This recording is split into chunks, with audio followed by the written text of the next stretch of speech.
99% insonlar orzusiga erisha olmasa kerak. Ammo shunaqa 1% insonlar borki, doim buni uddasidan chiqadi. O'sha 1% insonlar safiga qo'shilmoqchi bo'lsangiz, bu videoni oxirigacha ko'ring va men o'z sirim bilan bo'lishaman. Bu xaritadan bir emas, bir necha bor o'tib chiqqanman va bu ishlaydi. Endi boshladik. O'zim hayotimdan ko'rgan kechirganlarim, o'zgalar hayotiga nazar tashlab, bitta xarita tuzdik. Buni 7D xarita deb nomlayman. Chunki u yerda 7 ta qadam bor. Shu 7 ta xaritadagi qadamlarni bosib o'tadigan bo'lsak, biz maqsadga albatta xohlasa erishamiz. Birinchi qadam hammamiz qila oladigan orzu qilish. Ingliz tilida dream deymiz. Orzu qilishda bitta katta muammo bor. Orzuni juda ham aniq qo'yamiz. To'g'ri, maqsadlarni aniq qo'yish kerak, lekin uni natijasini aniq qo'yish bu ahmoqlik. Misol uchun, Google ga ishga kirmoqchiman deydigan maqsad yoki orzu bu 100% sizni qo'lingizda bo'lgan narsa emas. Xuddi bu shu qiz bo'lmasa qolgan qizlar bo'lmaydi deydigan gapga o'xshaydi. Yoki bo'lmasam, ko'pchilikda bor bu, MacBook olmasam men o'rganmayman dasturlashni deydigan ahmoqlikka o'xshaydi. MacBook berish mumkin bo'lgan narsani arzonroq kompyuter ham beradimi? Imkoniyatdan foydalanish kerak. Qadamma-qadam. Demak, Google ga kiraman deyish o'rniga dasturchi bo'laman. Dasturlashda loyiha quraman. Dasturlashda ishga kiraman. Dasturlashda katta texnologik ishga kiraman deb qadamma-qadam maqsadlar, orzular qo'yish bizni orzuga yaqinlashtiradi. Matematik misol qilib keltiradigan bo'lsak, har doim ham tenglama yechimi bitta nuqta bo'lavermaydi. Ya'ni bitta nuqta emas, balki bitta yuza bo'lishi mumkin. O'sha yuzani aniqlashtirib olaylik. Maqsad qo'ydik, orzu qo'ydik. Endi uni o'zgartirishingiz yoki unga jur'at qilishingiz mumkin. Demak, ikkita qadamimiz bor. Birinchisi distraction. Ko'pchilik bu qadamga tushadi, ya'ni unutadi yoki jur'at qiladi. Jur'at qilish bu birinchi qadam. Litseyda o'qiyotgan paytim g'oya kelgan. IELTS mock intervyusini litseyda tashkillashtirish va daromad topish. Va birinchi jur'at qilgan ishim bu e'lon chop etib, buni universitet litseyga hamma joyga tarqatish bo'lgan. Universitetda hackathon o'tkazganmiz va birinchi jur'at qilgan narsamiz e'lon berish bo'lgan. Dare qilish bu 3-dayimiz bo'ladi. Distract bo'lmasangiz, e'lon berib olsangiz bo'ldi. Endi sizni ikkita narsa kutib turibdi. Buni psixologlar valley of disappointment deydi. Siz e'lon berdingiz, atigi kishi ro'yxatdan ruhiyatingiz tushib ketadi. Qilmoqchi bo'lgan ishimga bo'lgan ishonchim tushadi. Yoki ikkinchi qism, discouragement. Bu o'zgalar qilayotgan ish o'xshamasligini, bu ish ma'nosizligini aytadi. Birinchi bor o'z blogimni boshlaganimda o'zimni do'stim kelib,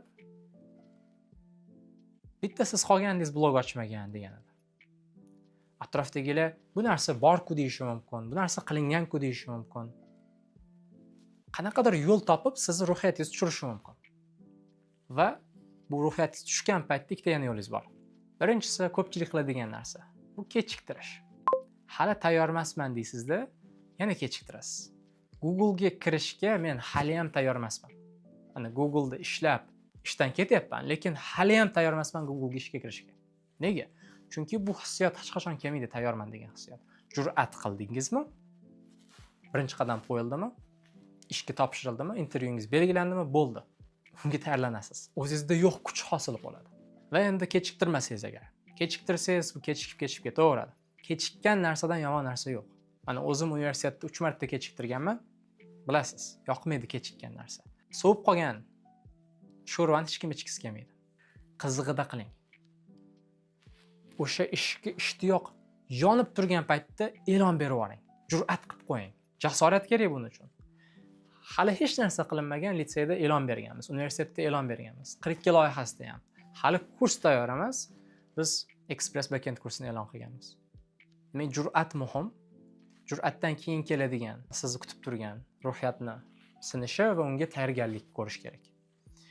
Va endi yana bitta qadam bu discipline.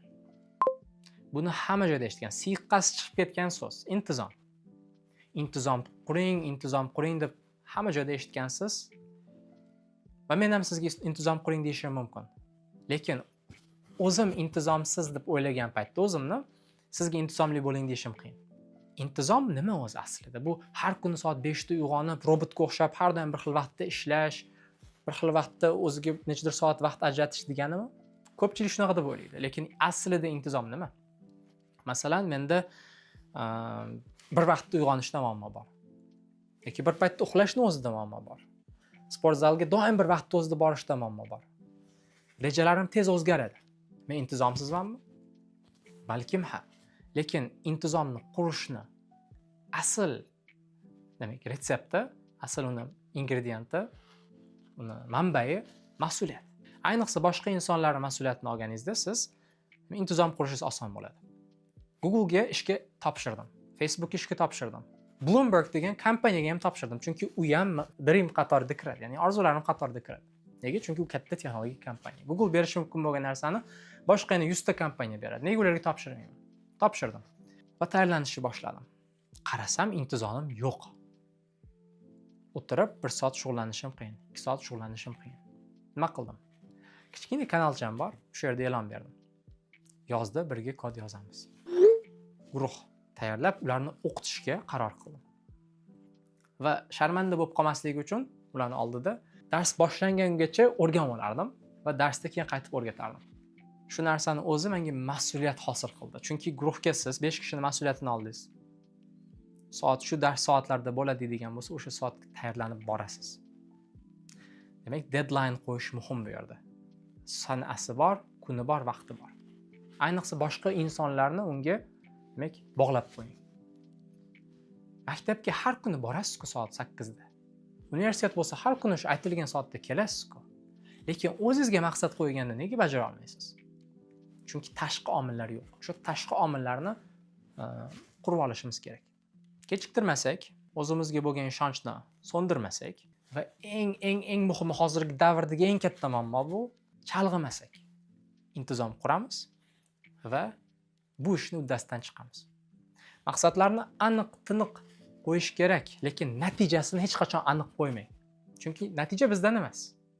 Natijaga, masalan, Google ga kirish sizga bog'liq emas.